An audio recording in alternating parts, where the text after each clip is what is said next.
So if you're preparing for CIB exam, then do watch this video till end, because in this particular video we are going to cover the very important topics, and further this video is going to be very important for you for the upcoming exam of CAIB. So whether you are going to prepare in Hindi mixed English language or you are preparing in English language, both the courses are available with the learning sessions over there, which you can basically be enrolling, signing up at our website, that is mentioned on the screen over there and also present in the description box below. Or you can simply scan the QR code over here and further can navigate to the website over there, or you can alternatively download our Android application, which is available in the name of IIBF Learning Center. And if you are iOS user, do download My Institute application and use the organization code GEGKT and start preparing for the same. We are having the full course for CAIB, in which we will be covering all the 5 papers of the CAIB, including the 5 elective subjects over there.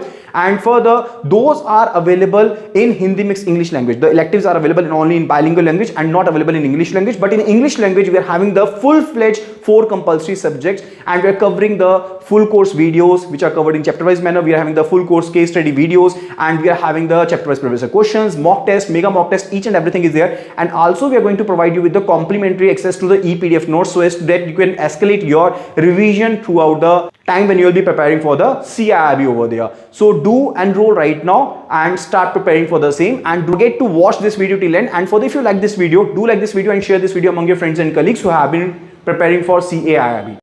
Organization wants to grow, and the organization is having some organization goals, and those are to be achieved, and employees are the assets of the organization.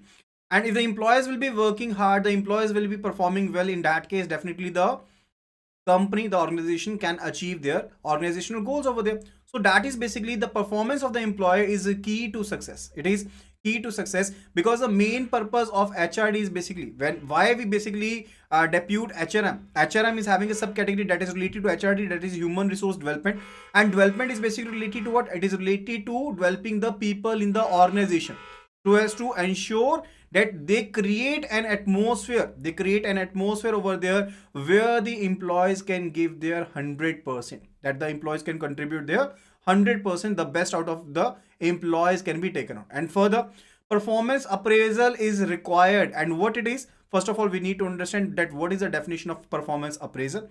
So it's a process by which management finds out how effective it has been in hiring and placing the employees. Okay, so performance appraisal is basically, let me tell you that person A is an employee and he is working hard over there in the organization. But what if the organization never looks into that how person A is working, what different conditions were given to him, and how is performing? Has he basically fulfilled the criteria related to his hiring or not? So performance appraisal is a process by virtue of which the management finds out that how effective the hiring was and how effective the organization has been while placing the employee over there. So it is important tool that by which the organization do review the employee's performance. And further, if there is any issue or any deviation, the organization can take the corrective steps in time, and those corrective steps can be taken by way of a training, by way of a counseling, intervention, by way of a placement decision. It could be the case that you will be transferring the employee. It will be the case that you can do change the duties which were basically assigned to the employee. So, and also if the employee is working hard, you can give him a reward or appreciation for the good performance. And further, these all basically we will do what? These will basically create an environment in the organization that the employee development is required. It basically creates an entire environment over there that the employee development is required. And further, if there is any shortfall, definitely that can be basically maintained by virtue of the training over there. Okay, so that is basically related to what? That is related to the performance appraisal.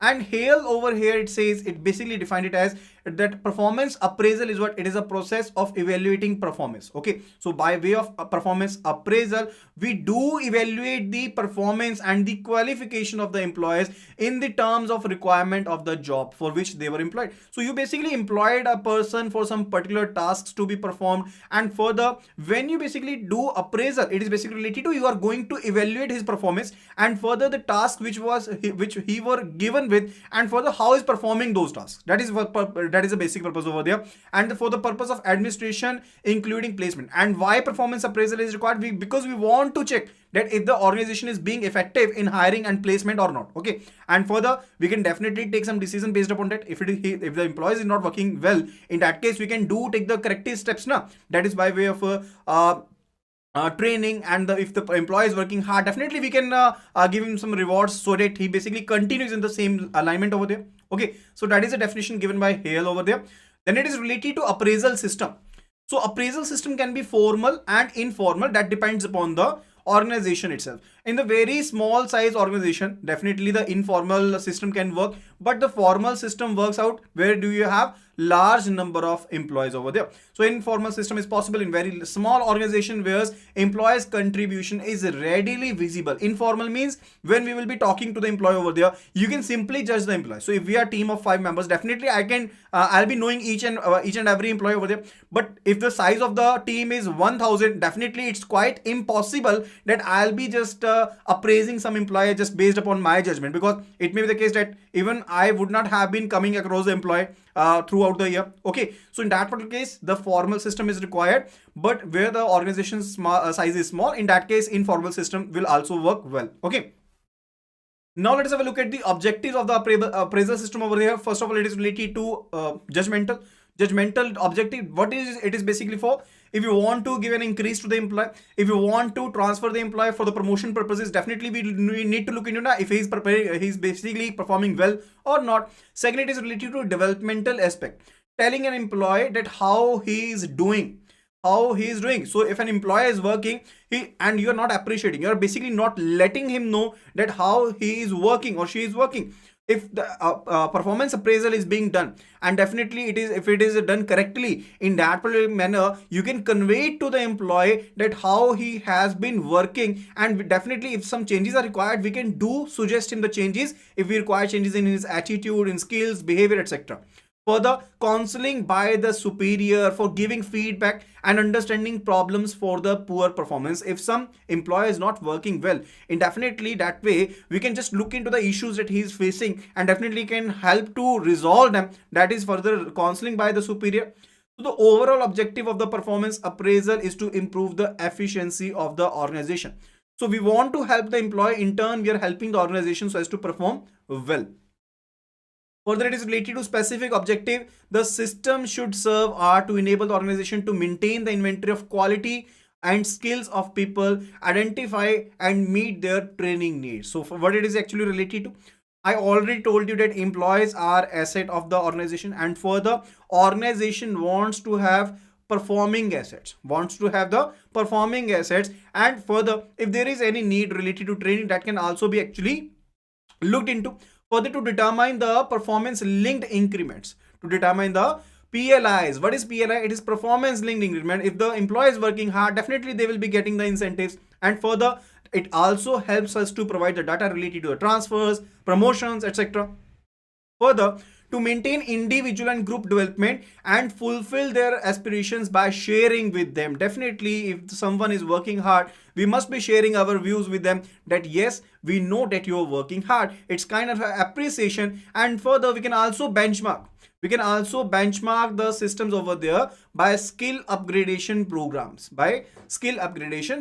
So these are the objectives. And what are the benefits? It rates all the employees in a unified manner. Now you are if there is a confidential report related to you being written by your superior, in that particular case, each and every employee will be basically rated in a unified manner. So the same scale, all employees will be ranked. One can know that which employee is working hard. Okay, and further, it provides critical information. So I already told you that may be helpful in promotions, pay increase, benefits, transfer, training, etc. Provides information regarding areas of weaknesses. Definitely, it's not about the pros only. We also get to know about the cons of the employees, and those can also be altered or modified by way of trainings, counselings, etc. Okay. Fourth, it improves the quality of supervision. Definitely, if you know better about your subordinates, you can manage them well. You can be a good mentor, and further ensures better interpersonal relationships between the employee and the supervisor, because they will be knowing that the person is to supervise us, he is to appraise us. Definitely, we have to maintain a decorum over there, a relationship over there. Okay, that is those are the benefits over there. And further, now it's related to the appraisal evaluation process. It is related to the appraisal evaluation process. The process begins with on the organization setting up the performance and standard. First of all, it is related to, you'll be setting up the standards. Then it will be related to, we must be communicating the standards to the employees over there. And then we will be measuring the performance. We will be measuring the performance. And how one will be measuring the performance? Definitely the employee data is available with the different departments. And also we have the personal observations. The colleagues, superiors do have the observations. We can do take the feedback from the appraisee itself. That is basically related to, we need to measure the performance. First of all, it is related to chalk out the strategy related to performance standards, further conveying the performance standards to the employees, and then measuring the performance itself. Further, performance level is then compared with the benchmark of standards already established. Now you have already established the standards over there. Now you will be basically comparing the employee performance with the standards that you have already established. Further, outcome is then discussed with the employee. It's not related that we want to degrade someone or we want to depreciate someone's value over there. It's related to, if there are some issues, we will be looking into them, and further we will be conveying to the, communicating with the employee itself, so as we can do it better, so as we can do it, handle in a proper manner over there. That is related to counseling. Okay, and we will be also be covering that particular point. And sixth step, definitely it is related to, so as to take the corrective measures, so as to take the corrective measures. So this is the evaluation process, that is the appraisal evaluation process. Now let us have a look at the methods over there. We are having the two types of methods. One, it is a traditional methods, and the other one, it is a modern method over there. So first of all, we will be covering the traditional methods. So one method, it says pre-form essay method. Pre-form essay method means that your superior will be writing all about you, line by line manner, as we did in our secondary classes over there. That is related to unstructured method of appraisal. Your superior will be basically writing about your appraisal, makes a free form, open-ended appraisal of the employee. Superior is given the total freedom that he can write about the employee, about the job knowledge, his attitude, development needs, etc. And drawback, the major drawback, it is time taking, and it is objective evaluation. It is subjective evaluation. It is a subjective evaluation. And generally this type of method, this type of appraisal method is used to appraise the top management. It is used to appraise the, is basically appraise the top management, because in higher management, in top management, we do have only numbered employees, and definitely those can be basically appraised using this particular method. The second one, it is a straight ranking method. Straight ranking method basically is basically related to that we will be ranking each and every employee relatively each and every employee will be basically ranked over there. So oldest, this is the oldest and the simplest method. Relative position of each employee is assessed. Relative position of each employee is assessed. So we just take a scale over there, and based upon the performance by each of the employee, we'll be ranking them. We will be ranking them. Definitely now it's quite easy now that we can do compare them. So people are rated in order of merit and placed in a grouping, and then those are placed in a grouping. And drawback, it is related to, it basically overcomes the issue that was faced in the first method over there, that was related to the free form essay method, because it's not subjective, but definitely it's basically time consuming. It's basically time consuming, and definitely it's difficult to compare one employee with the others. Why it is so? We can do rank them, we can just get a gist about it, at where the employee is ranked, and we can get an idea about it, but definitely it's quite difficult so as to compare one employee with the others due to varying behavior traits, because behavior characteristics are not same in each and every employee. So if we are judging them based upon that particular scale, definitely it will be quite difficult, and it's very much difficult so as to compare the employees over there. The third method, it is a comparison method. The third method is the comparison method. The drawback of the straight ranking method is basically covered in this particular method. Comparison is made upon certain factors. now we do compare using the comparison method, and that comparison is based upon some certain factors like leadership, initiative, etc. And this is also known as the factor comparison method. This is also known as the factor comparison method over there, because we do take the different factors and further based upon those factors we do compare employees with each other. When large number of employees are there, definitely then the comparison is difficult. Otherwise it do basically cover the drawback in the straight ranking method. Okay, then it is a grading method. It is a grading method. So certain features are considered for grading. So you basically take some of the factors, some of the features, and further you basically grade employees based upon that. Scales are then decided on the base of these grades. These can be A for outstanding, B for very good, C for average, D for below average. So basically you do not basically compare the employees over there, but basically you do what? You have some factors, based upon those factors you rate them, and after that particularly scales are devised for those particular factors, and further you just grade them as A, B, C, D. Okay, that is a grading method. Then it is graphic or linear rating method. It is graphic or linear rating method. So it is having two factors, that it basically consider two factors: employee characteristics and contribution. So personal qualities such as initiative, dependability, decisiveness, etc. are measured. Rating is on a continuous scale. So it basically consider two factors. First of all, that is related to employee characteristics, and further the contribution. Okay, and based upon these factors, the employees are rated. And drawback is related to rating tends to be subjective. That rating is subjective because basically based upon some factors we basically do rate them. System assumes each character to be equally important for all the jobs. So if we are having different factors over here, we basically do take into account all the factors over there. It may be the case now that each and every factor is not important for every job type, but in this particular method we do consider that each and every factor is actually important for every job type. That is a drawback of the graphic or linear rating method. Then it is a forced choice description and distribution method. It is forced choice description and distribution method. In that particular case, superior is forced to make the choices. You are being given a table, you're being given multiple choices for every employee, and you need to select one of the options. So we are having, if I say we are having 4 options over there, for each and every employee you need to pick one.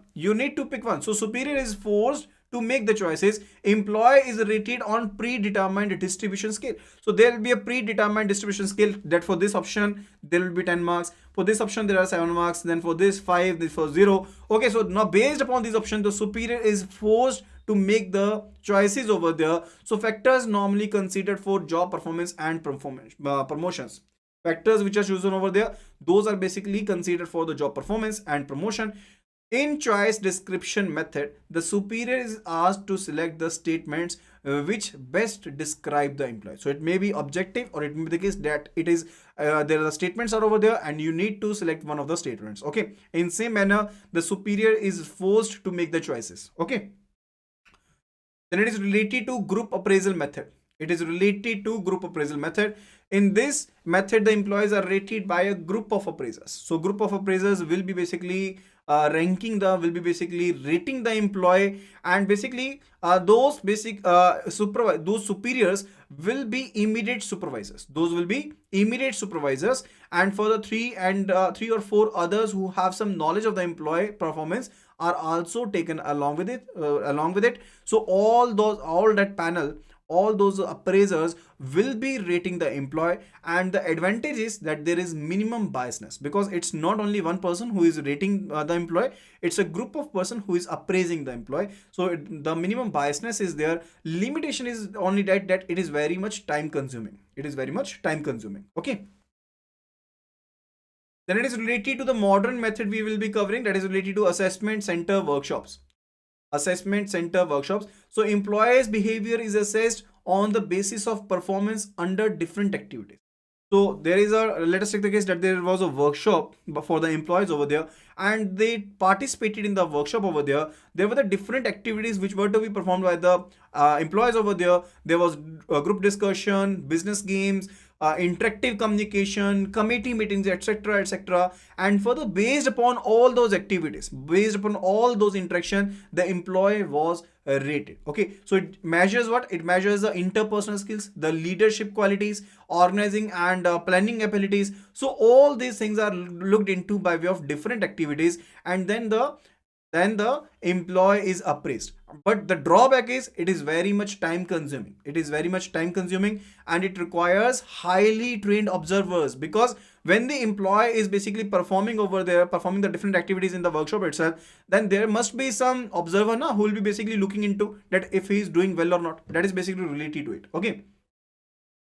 Then it is MBO, that is management by objectives. The next topic, it is MBO, that is management by objective. Now you are having some organizational goals. So being in an organization, we are having the organization goals which are to be achieved by the organization. Now based upon those goals, based upon those objectives, you will be basically controlling and emphasizing the employee. So based upon those goals over there, you'll be providing the trainings to the employees over there. So it attempts to minimize the external controls and emphasizes on motivation level of the employees. Okay, so that is basically MBO. So main objective is basically to change the behavior attitude for getting the results. So we are result oriented. We want to get the results, and for that particular purpose, if we want to change the behavior, if we want to alter the behavior, so whatsoever the required, that will be done. So what's the process related to it? Let us have a look at it. The organization goals are first set. I already told you that the organizations are having the goals. Those are first of all set, and those must be clearly stated, and they must be in measurable targets. If the firm wants to achieve a profit of 1 crore or 2 crores, in that particular case, whatsoever requires so as to achieve that particular target, that must be measured and must be fixed, and then must be conveyed.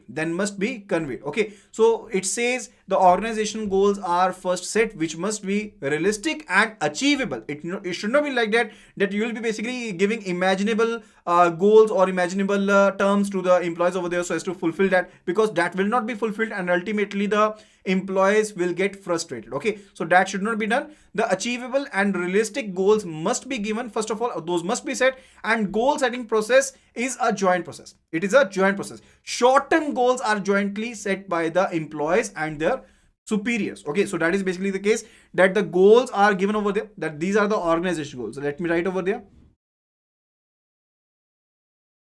So if I say that these are the organization goals, and further now these goals are basically given to the employees, and over here the employees along with their superiors will be making strategies for the short-term goals. So the long-term goal, it is that they want to have a profit, the firm want to have a profit of 1 crore, and this is realistic and achievable. This seems to be realistic and achievable. Further, these goals were communicated with the employees. Now employees along with their superiors will be making strategies so as to achieve those, and that will be related to short-term goals. That is basically related to the short-term goals, which is basically to be achieved by the employees over there. And further, now these short-term goals, these must be reviewed frequently. These must be reviewed frequently. It can be done by one-on-one meeting basis, and further sharing the feedback related to that. So whatsoever there in the meeting over there, that must be basically given as a feedback to the employee over there. So if they have achieved in that particular case, those must be appreciated. If they have not, what was the issue, that must be looked into. Okay, that is taken related to, if any alteration is required, that must be done. Okay, so that is the process related to MBO. That is a process related to the MBO over there. Then let us have a look at the advantages. So it is related to participatory approach in the goal setting. Definitely the employees are also participating, related to managing that, how they are making a strategy so as for the short-term goals. Further, enhances the motivational level, because you are given a target that you need to achieve, and further you are also imparting the skills related to that. That is basically related to enhancing the motivational levels. Create an atmosphere of competition. Let me tell you that the regional office, or ZO we can say, was given a target of credit 10 crore rupees, and further it was a monthly target, and there were 15 branches. There were different 15 branches, and each and every branch based upon their composition was given a target, was given a sub target. Now there will be a basically a bigger target is for the Z2, and there will be a portfolio level target for the bank itself, and further small targets were set up by the superiors over here by along basically discussing it with the managers in the branches over there. And further, now these are to be fulfilled. When these are fulfilled, the managers are appreciated, but if there is any shortfall, this is basically looked into that what was the issue, okay. So it basically creates an atmosphere of competition within the organization and provide objective appraisal method. It provides what? It basically provides objective appraisal method, because objectively you can look into that which manager has performed well and which has not. Problems can be identified at an early stage through reviews, because I already told you that in the process itself that there must be frequent reviews. There must be frequent reviews on performance itself, and one must be looking into that what are the different issues associated with this, and training and development needs can be effectively identified. You can do identify that in what particular area the training is to be imparted, the training is to be given, so that the employees can achieve their goals. Okay, so that is related to it. And what are the disadvantages? So it's related to it concentrates on results. So MBO basically it's result oriented and it is not related to the process. So one person has achieved the target, and he has not basically followed the right methods, but person B is unable to achieve the target. Now he is appreciated, whereas B is not. So that is basically not done. That is basically the not done. So that is the issue, that is a disadvantage, that it concentrates on results, not processes, may lead to unhealthy competition among the employees, may create a conflict situation in goal setting, because it may be the case that the one manager will be saying that I was given imaginative target which cannot be achieved, whereas the other one is given a low target. So sometimes very soft targets are set to show higher performance or achievement. Okay, so these are the disadvantages. Then it is related to human asset accounting. So that was all about the MBO. Now it is related to human asset accounting. Money estimates are attached to the value of organization. I already told you that employees are assets of the company, and further the money is associated, money value is attached with the organization's personnel and its external goodwill. Okay, so current value of human asset is appraised by undertaking periodical measure, and there are two key factors, two variables related to it. One, it is a key casual, other one it is intervening enterprise. Okay, so key casual means which includes management policies, strategies, skills, etc., and intervening enterprises which includes loyalty, attitude, motivational level, effective interaction, etc. Okay, so human asset accounting is basically related to monetary value is attached, money estimates are attached to the organization personnel and the external goodwill, and two factors are related to it, key casual and intervening enterprise. Key casual is basically related to the key policies, strategies, skills, etc. The intervening enterprise is basically related to the loyalty, attitude, behavior, motivational level, effective interaction, etc. Okay, so that is related to what? That is related to human asset accounting. So behaviorally anchored rating skills. Next, it is related to behaviorally anchored rating skills. Now what is basically anchor? Which basically take away, or basically which basically moves to another point. So jobs are described through illustration or by giving critical incidents, and further based on these incidents the rating scale is devised. A set of incidents are used as behavior anchors for performance dimensions. Okay, so what it is actually related to, let me tell you. Let us take the case that there is a job or there is an activity which is to be performed, and further there will be different illustrations. Or stories attached with it, and further by giving critical incidents which can be effectively and further there can be a performance related to it. So those are basically described. So those are basically given so as to describe the job over there, and there must be incidents attached to it. And based upon the incidents the rating scale is devised. So there is one job, and further the different incidents will be describing that particular job, and further the different incidents will be basically related to that whether the person is performing the job or not performing the job. So those different incidents would be basically in such a manner that would be related to that the person is performing the job or not performing the job, and based upon those incidents only the rating scale will be devised. Based upon those incidents will be the rating scales will be devised. Let me tell you that if one incident is basically happened, in that particular case we will be saying that it will be getting 8 marks, it will be given 7 marks, 6 marks, 4 marks. So that is in some that particular manner.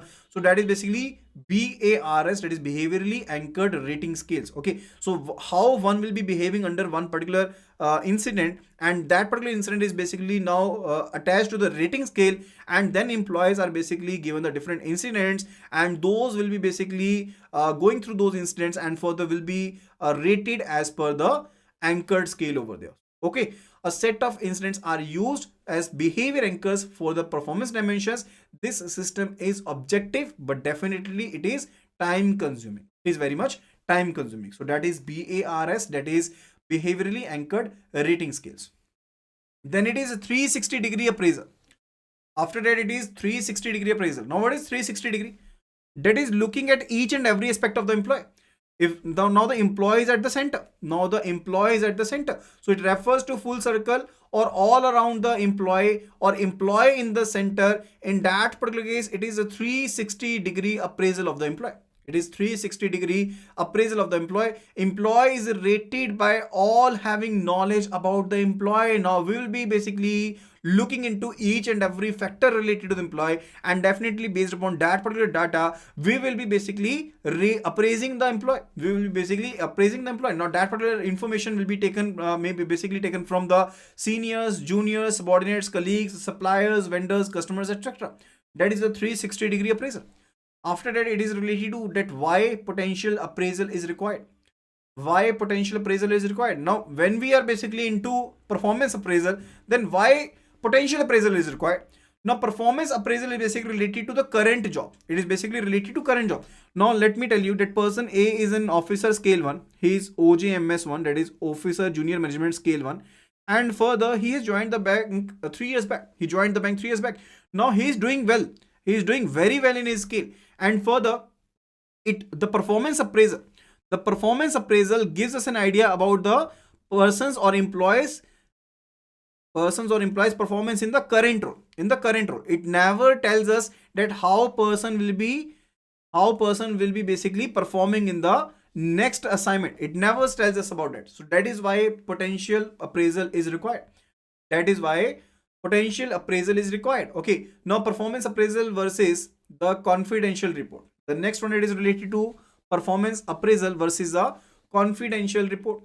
Now the form in which the performance of the employee is evaluated and reported is called the confidential report. Now we basically in the banks itself we are having the criteria related to confidential report, where the employee is basically looked into that how he is behaving, what was his attitude, what are his goals, how he'll be working, what was a different achievement. That is basically related to confidential report, that in past what he has achieved. And further it is submitted to the head office. There is no transparency, no developmental consideration in that particular case, because we just had a report related to employee where how he has worked so far. So slowly new organizations are moving towards a performance appraisal. They are looking into the factors. They are definitely looking into the factors that how he is behaving, how he is basically performing, and further what are the different aspects related to that we can impart different skills to them. Okay, so that is related to what? That is related to performance appraisal. Okay. So merits of performance appraisal, that is related to reveals concern for performance, that how one is performing, and further creates an environment of openness and trust in the organization. It provides feedback to the employees too. When one is being appraised, definitely feedback is given to the customer, to the employee itself, so that the corrective actions can be taken in time, and further raises a general motivation level of the employees if implemented correctly. It definitely motivates the employee over there. And what are the demerits?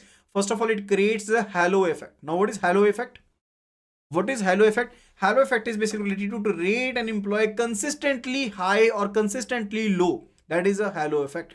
Now if you have been basically rating an employee, you'll be rating him high again and again. And further, if you're rating an employee low, you'll be rating him again and again. Why so happen? That is basically called the halo effect, because there is a tendency to allow one trait to influence the assessment. So as to one trait to influence the assessment. Now there are different traits. And every every person is basically having the different traits over there. Now based upon one trait, you're basically rating the employee, you're basically appraising the employee. That is basically the halo effect. And further, leniency or strictness tendency. It may be the case that the senior is lenient or senior is very much strict. Both are the issues, because those both interfere with the appraisal and appraisals get influenced.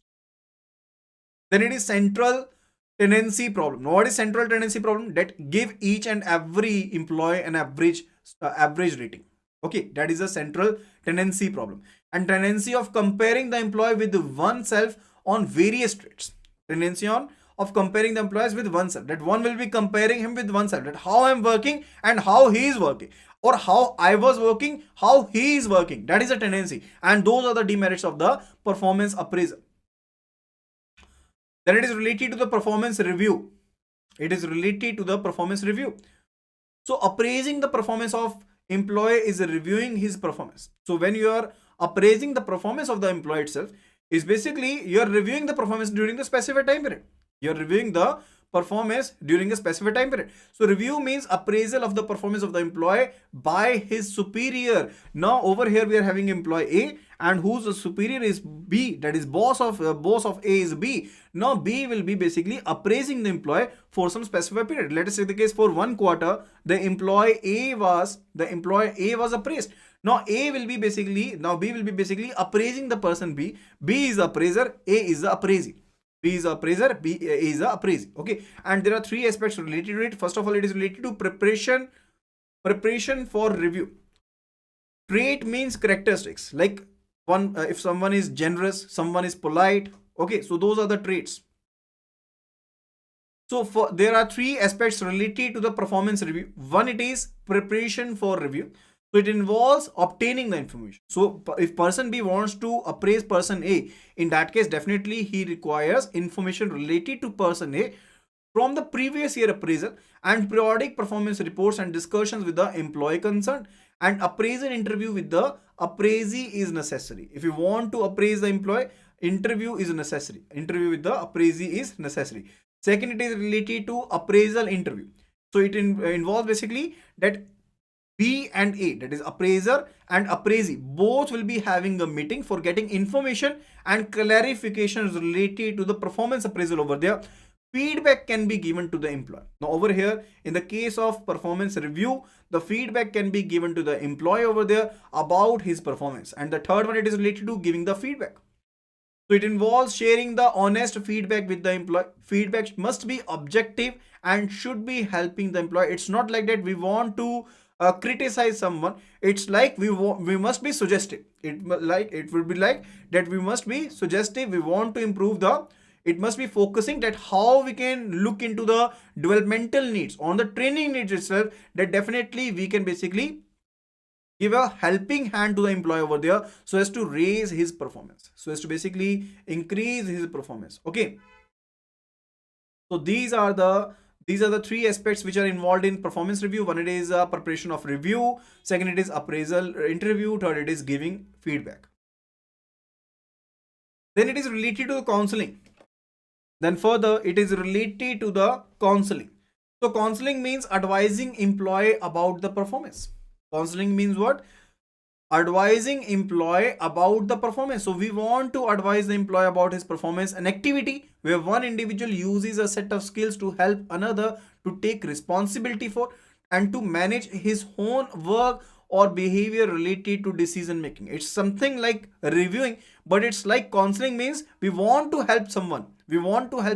So a manager can counsel the juniors over there now, because he knows about them, and further he can give a helping hand, he can give a support to them so as to give a feedback to them, and also advising the employee that how he can do well, how he can do well. So to communicate the employee the feedback of the performance and expectation, that how you are performing and what do we expect, and we want to help you related, that we understand your concerns, we understand your issues, and our main objective is that we want to improve the performance. That is basically the counseling itself. We do not want to criticize him, we do not want to criticize him, we do not want to underjudge him, but we want to help him. We want to look into the different concerns or the different issues, and further if there is developmental scope, we want to provide him with the trainings over there so that we can help him and further can improve the performance. And it is basically consisting of 3 stages. Recognizing the problem, first of all we must be recognizing the problem or issue being faced by the employee, helping the employee so as to realize the problem. When someone is in problem itself, now it may be the case that the person is not able to understand the problem itself. So if other managers, let me give an example, there were 10 managers and 9 were working quite fine, only one manager was not working well over there. Now he may be in need of counseling. Why? Because it may be the case that he is not understanding the issues he is facing. So first of all we must be recognizing the issue ourselves, and further we must be communicating the issue so as to help him, and further we must be managing the problem itself. Okay. Further, the process of counseling process must start communicating the purpose of counseling, that why we want to counsel, and appraiser should be specific and descriptive when he is evaluating the performance, and one should avoid commenting because we do not want to criticize the person. So we must be focusing on the issue related to the performance, that whatsoever the issues were related to performance, those must be looked into and those must be conveyed so that we can find a solution for that. Attention should be to assist the employee to overcome the problems, and further the appraiser should listen to the employee. So we must be listening. Being an appraiser, we must be listening to the employee, that what is the issue being faced by him, and for the appraiser should offer workable solutions over there. Appraiser should not be having any prejudice. So we should not be having any prejudgmental thoughts about the employee itself, that he's not working hard because he's lazy, he's something like that. So we should not be thinking like that particular way. And successful counseling is effective listening. You must be listening to the employee, you must be listening to the employee itself, listening to his problems, and you must be looking into the issues, and you must be providing with the workable solutions so that we can help him. Okay. Then it is related to management of average performers. Now, if we say large number of the employees in the organizations are average performers, and generally their motivational levels are low. The management of the average performance can be in the form of, and how we can do manage the management of the average performance, that can be done by way of job rotation, or maybe related to transfer to another location. Training intervention, we can provide them with the training so as to increase their motivation level. Exposure to special skill upgradation program. So that is the way that we can manage the average performance over there. So I hope that you must have liked the content of the video. So if you have liked the content of the videos, do give it a thumbs up, and further do share the video among your friends and colleagues who have been preparing for Caiib, and do not basically miss the course which is actually available. It's actually a pro course and you need not to go through anything else other than this particular course over there. So do hurry up, enroll in the course right now and start preparing for the same.